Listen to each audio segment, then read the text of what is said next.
இறந்துட்ட ஒவ்வொருத்தருமே பிறக்கிறாங்கன்றது நம்ம நம்பிக்கை இல்லையா? செத்தவங்க பிறக்கிறாங்க, உண்மையா இல்லையா? சரி, அப்படி செத்தவங்க பிறக்கிறாங்கன்ற நம்பிக்கையினால தான் அந்த அஸ்தியை கொண்டு வரும்பொழுதே நம்ம என்ன பண்ணுவோம்னா மடியில் வாங்குவாங்க. ஒருத்தர் சில பேர் அந்த காரியத்தை அன்னைக்கு வாங்குவாங்க, பார்த்துருக்க தெரியும் இல்லையா? அப்போ அவங்க நம்ம குடும்பத்திலே பிறக்கிறாங்கன்றது நம்புறோம். சரி, என் குடும்பத்திலேயே எங்க அம்மா குழந்தையா பிறந்துட்டாங்கன்னு நான் நம்பும் போது என் குழந்தைக்கு நான் எதுக்கு திதி கொடுக்கணும்? பிறந்துட்டாங்களா இல்லையா? அவங்க செத்தவங்க பிறந்துடுறாங்களா இல்லையா?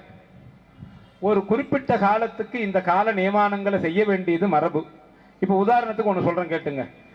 கிருஷ்ணர் இறந்துட்டாரு, அவருக்கு சிரார்த்தத்தை பீமனும் நம்ம அர்ஜுனனும் அங்க போறாங்க. மதுராவுக்கு போகும்பொழுது அனாதையா இருக்கிறாங்க, மதுராபுரி மொத்தமே அழிஞ்சு போச்சு.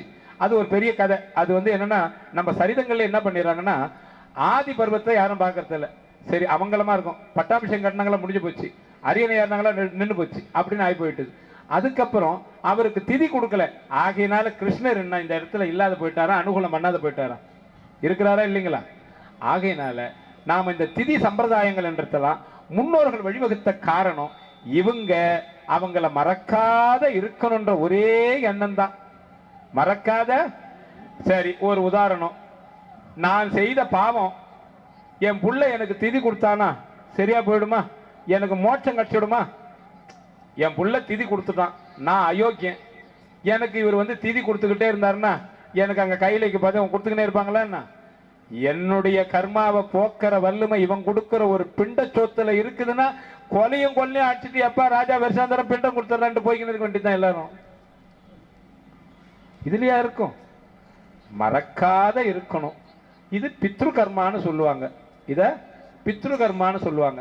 ஆனா இந்த பித்ரு கர்மாவில நாம செய்யும் பொழுது இத நான் மட்டும் சொல்லல, வள்ளலாரும் வழிவகுத்தது.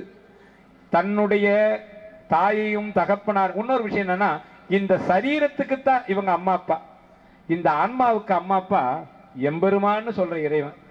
இவங்க கொடுத்த உடம்ப நான் இங்கேயே விட்டுட்டு போறேன், அவரு கொடுத்த ஆன்மாவை தான் நான் அங்க கொண்டு போறேன். அப்போ என் கூட வரப்போறதும் என்ன ஆதாரமா பார்க்க போறதும் அது. அந்த தாய் தகப்பனார மறக்காம இருக்க வேண்டியதுக்கு நாம என்னன்னா செஞ்சுட்டு இதுக்கு உண்டான கர்மாவை தவறாது செய்யறதுல எந்த தப்பும் கிடையாது. நாம குரு மகான்கள்லாம் என்ன பண்ணுவாங்கன்னா பாரம்பரியமா அந்த வழிபாட்டுல அவங்களுக்கு உண்டானதை முறையா சேர்த்துக்கிட்டு வருவாங்க. குரு பூஜைன்னு பேரு. அவங்க தக்க முறையில அந்தஸ்தா இருக்கிறவங்க. சரீரத்தை இங்க புதைக்கிறோம், இந்த சடலம் இங்க இத்து போக போது ஒரு குறிப்பிட்ட நாளுக்கு அப்புறம். அப்ப இத்து போற இந்த சட்டையிலேயே அந்த சரீரத்தினுடைய ஆன்மா உள்ள நுழையும். அவங்கள நாம நினைச்சு வழிபடுறதுக்கு அதற்கு உண்டான பலனா என்ன கிடைக்குன்னு கேட்டா, பித்ருக்களையே நினைச்சுக்கிட்டு இருந்தா அதற்குண்டான அற்பமான புண்ணியங்கள் மாத்திரமே சாரும். இவரும் ஒரு தகுதியா வணங்கப்படுவாரு, கொள்வாரு பூமியில். சொர்க்கமோ எதனா ஒரு இடம் கிடைக்கும். ஆனா இதுக்கெல்லாம் அப்பாற்பட்டது சிவத்தை வணங்கும் பொழுது ஒரு விஷயம் என்னன்னா, இது பித்ரு தேவதை, கிராம தேவதை, குல தேவதை, இதெல்லாம் என்னது? தெய்வம் கிடையாது. பூமியில பிறந்து மனதளம் கழிச்சு செத்தவங்க அவங்க. அவங்களுக்கு உண்டானதை வணங்கும் பொழுது அதற்குண்டான பலன்களே நம்மளை சாரும். ஆகையினால அதற்கு மேற்பட்ட அந்தஸ்தை நாம அடைய வேண்டியதா இருந்தா அந்த நியமான மனசுல இருக்கிறாங்க ஈன்றவங்கன்னுட்டு நீங்க அதற்கு மேற்பட்ட சிவத்துக்கு உண்டான வழிபாட்டை நம்ம செய்யணும். சிவா திருச்சிற்றம்பலம்.